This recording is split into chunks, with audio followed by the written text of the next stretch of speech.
Morning,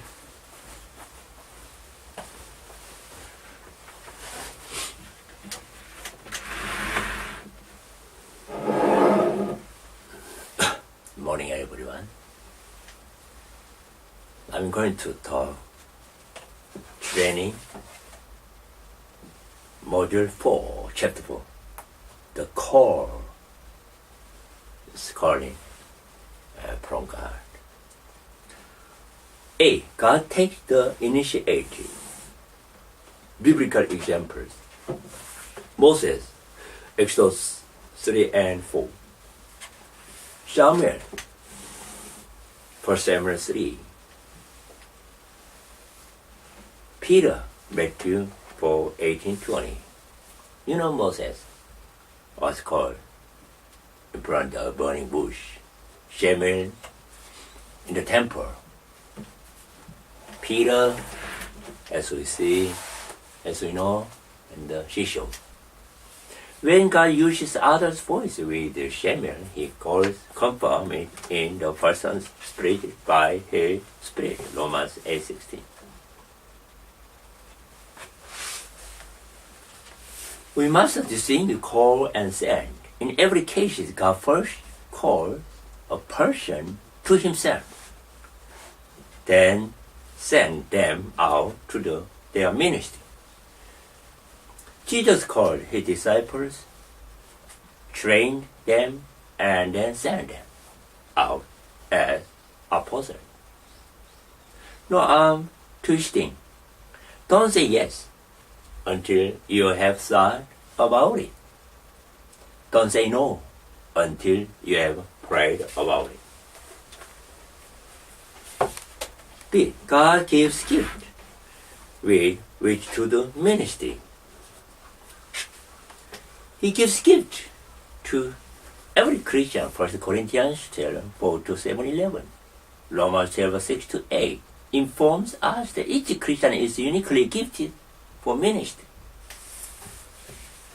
The nature of this uniqueness is illustrated by the following story.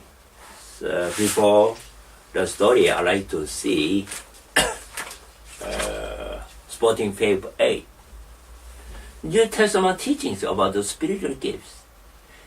Each of the 4 New Testament scriptures dealing with the spiritual gifts have 6. Who? Every Christian is given spiritual gift. Where? The source of the gift is God. What? A list of spiritual gifts. Why? Gifts are given to be used into ministry. So, Romans 12, 4-9, 1 Corinthians chapter 12, 14, 1 Peter chapter 4, Ephesians chapter 4, 11 to 12, 13. I like to read the Animal School. It's a very interesting story. One time the animals had a school. The curriculum consisted of learning, climbing and flying, swimming, and all the animals had to take all the subjects.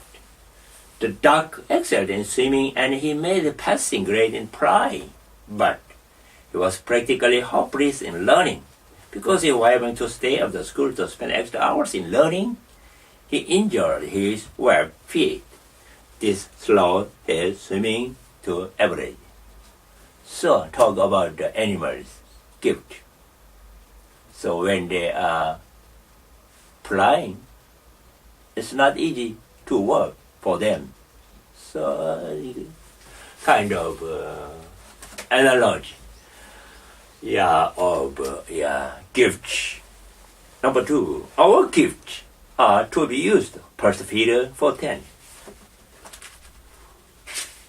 3, the 2 pastoral gifts are mercy and encouragement. Mercy and encouragement. Mercy, an inward feelings of compassion, sympathy for and empathy with the desire to help another. Encouragement, to inspire with courage, confidence, and hope. Embolden, stimulate, or help. The word translate, encourage combines exhorting, comforting, and encourage. 6 steps which help one to find his or her gift, praise ministry. Open yourself to God. as a channel for its use. Examine your aspirations for Christ in service. Identify the need you believe to be most crucial. Evaluate the result of your effort to serve. Following the guidance of the Holy Spirit, and He lead you into obedience to God. Remain alert to the response of other Christians. So we have to alert about other people's saying about my ministry. So we need to check it out. My ministry is going okay or not, it's good, it's fit for me, it's good for God or not. God calls ordinary people to be lay pastors. Ordinary Christians often think that they are neither worthy or nor competent to minister to others. No one is worthy. The greatest apostle Paul saw himself as the least of the apostles, undeserving, and even confessed, "I am nothing." 1 Corinthians 15:19, 2 Corinthians 12:11. He did not see himself as a trained speaker, 2 Corinthians 11:6. He accomplished what he did, not because he was extraordinary or perfect, but because of the grace of God, 1 Corinthians 15:10. So it is us, with us. No one is competent to do God's work. Again, Paul declared he is not confident in himself, but attributes his confidence to God. Our confidence comes from God, 2 Corinthians 3:5. His word God has made us confident as ministers, 2 Corinthians 3:6. Jesus knows that by ourselves we are neither worthy nor competent. For he said that if we are to bear fruit, we must remain in him. He also taught, "Apart from me, you can do nothing." John 15:4-5. Ability to minister is neither an issue of worthiness nor competence. It is an issue of call, God, no gift, call, and remaining in Jesus. No Christian is without God's call and call, God's gift and call. His Spirit enables us to remain in Jesus. God uses ordinary Christians to do the extraordinary.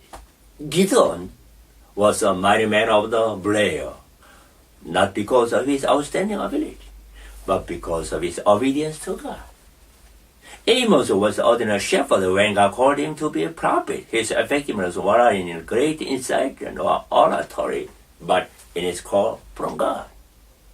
A lay person, Robert Slocum, wrote in his book, "Maximize Your Ministry," "I am convinced the effective church for the 21st century will be the church that mobilizes, equips, empowers, and support the ordinary Christian in ministry."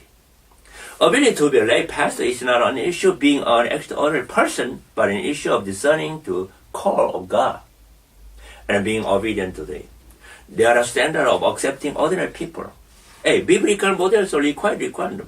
Look at them. Moses was to select capable person who feared God and were trustworthy. Jerusalem church was to choose 7 men from among you, who are known to be full of the Holy Spirit and wisdom. Acts 6:3. What would you like to suggest? Standard for the lay pastor should be. I ask people when I'm training them, some says we need wisdom. Some pastors saying our people need patience. Some says we need to be Holy Spirit, something like that. Some payoffs for going on when God sends you to care for His people. Accelerated spiritual growth. You are growing spiritually, but when you are doing this ministry, your spirit is more growing. So accelerate spiritual growth. Number 2, the joy of a new relationship, ever deepening relationships. Making friendship, ever deepening relationship. It gives us joy, needs. 3, an inner sense of fulfillment, which comes from using our gift in significant ministry. Like a pastor, lay people need to get a sense of accomplishment. When they are doing ministry, they will get a sense of accomplishment. They think they are deserved for the caring person. The caring person cared for in the act of caring. Number 5, future benefit from 1 Peter 5:4, the crown of glory. When they are evangelizing, they get the crown of life. But when they are caring for others, they get the crown of glory. This is the chapter 4 of training manual. Thank you.